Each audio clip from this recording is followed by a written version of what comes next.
This episode of Techno Buffalo is brought to you by our fine feathered friends at Netflix. Welcome back to the second ever episode of Rettinger's Rants. I'm your host, John Rettinger, and this is the new show where I rant on anything from the world of technology. This is a substitute show for What's the App, so if you guys want to see What's the Apps come back, leave a comments down below. Or if you want to see Rettinger's Rants continue, also leave those comments down below. Up this week is a court case. We got Apple, we got Samsung. These two cellular behemoths are going head to head. And I got some opinions on all this legal mumbo jumbo that's going on. This is Rettinger's Rant. Let's get ranting.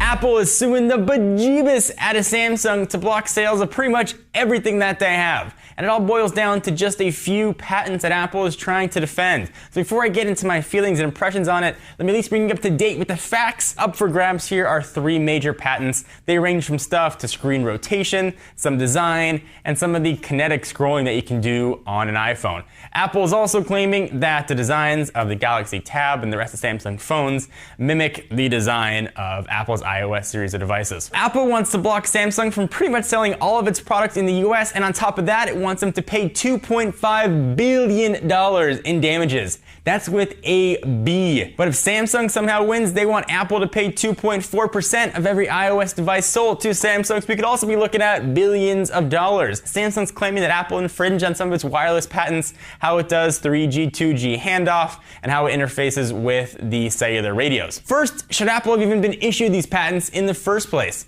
Apple's been issued some wide-ranging patents, things like slide to unlock, the design of a tablet, which is pretty much a rectangle. Personally, I think the patents that Apple had were way too broad to be issued. It'd be like me asking for a patent on the number 7. Anybody who does math is going to use the number 7. And hey, you now owe me money for thinking it. You owe me 42.6. Apple's got the right to defend their patents, but should they? The beauty of our legal system is you got the right to sue for pretty much everything. I got a right to sue you for looking at me wrong. I got a right to sue you for writing negative comments, because hey, it's defamation. But that doesn't necessarily mean that I should go ahead and do that. This battle of Apple versus Samsung is widely viewed by me too as a proxy battle between Apple and Google. I don't think Apple wants to go up against Google. So it's maybe the first time we're seeing a bit of a scared Apple shaking in their little space boots about the threat of Android. Now, certainly there's the specter of Steve Jobs who said, Android is a stolen product, it's a stolen operating system, and I will spend every money in our war chest to defend it. The court case, though, revealed some very interesting things. Among them, people have said that they thought that the Samsung Galaxy Tab looked like an iPad, and they were confused when they went to buy them. I get that this looks like this. Maybe you can't even tell which one is which here. This is the Galaxy Tab 10.1. This is the new iPad. But really, consumers can't tell the difference between the products that they're buying. It doesn't say Samsung on the box. It doesn't have a giant Apple logo. That's like walking into a Ford dealership and being upset you didn't walk out with a Chevy. If that's true and Apple's claiming that's true, then people are even bigger idiots than I expected. They deserve to have the wrong product. They're confusing buying them. Granted, if they were up separately, no product display behind them, they had no packaging, you had to sort of pick one just by looking at the front of it, yeah, okay, I could see the confusion. But that is absolutely ridiculous. I think if Apple thought they had a weak case, they'd be angling for a settlement. And Apple does not appear to want to settle this case at all. On the low end, the $2.5 billion, but on the bigger side, really impact Samsung's bottom line by barring the sale in the US of Samsung devices. That means no more Galaxy S3, potentially no more Galaxy Nexus, no more Galaxy Tab, perhaps no more Galaxy Notes. No matter who wins this court case, we lose. We absolutely are going to lose. Whenever there's competition for the consumer dollar, the consumer wins. I love when Apple comes out with something new because it means Google's going to do something better. I love when Google comes out with something because it means Apple's going to do something better.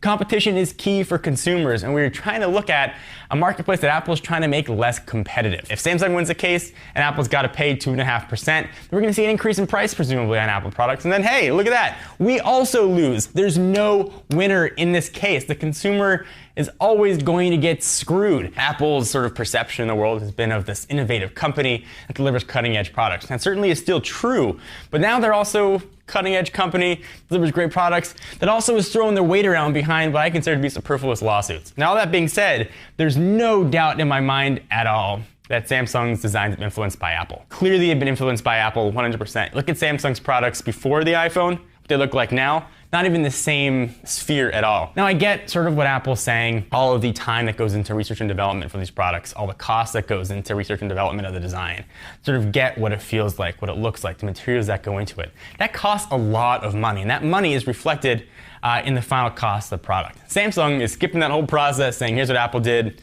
let's come close to mimicking it, saving all that money and time, and being able to offer their product at a very similar competitive price, higher profit margins for Samsung, lower for Apple, and Apple's saying, hey, that's not fair, we're not competing on the same level. But the honest answer is, that's business. So which one's gonna win? I'm not entirely sure. I do think, though, that Samsung's got a really strong case. I think Apple's going to probably have to settle this. Let's take a quick break, and I want to thank our friends and sponsors at Netflix. You know Netflix, you use it, you stream all kinds of stuff with it. Netflix is really the best way to get streaming movies and TV shows right on your television. Netflix streams TV shows and movies directly to your home, saving you time, money, and hassle. As a Netflix member, you can watch TV episodes and movies instantly on your PC, Mac, right on your TV with your Xbox 360, PS3, or even your Nintendo Wii. Watch as many movies as you want, anytime you want, and cancel anytime. Get a free 30-day trial. Go to netflix.com/buffalo. Sign up today and get your Netflix on. Thank you guys for watching another episode of Rettinger's Rants. Love to hear all your thoughts and questions, whether or not you think I'm right or wrong, what side of the fence Samsung's on or Apple's on, or what side you're on. Check us out at technobuffalo.com for the latest and greatest tech news. I'm Jon Rettinger. I'll see you later. Bye-bye.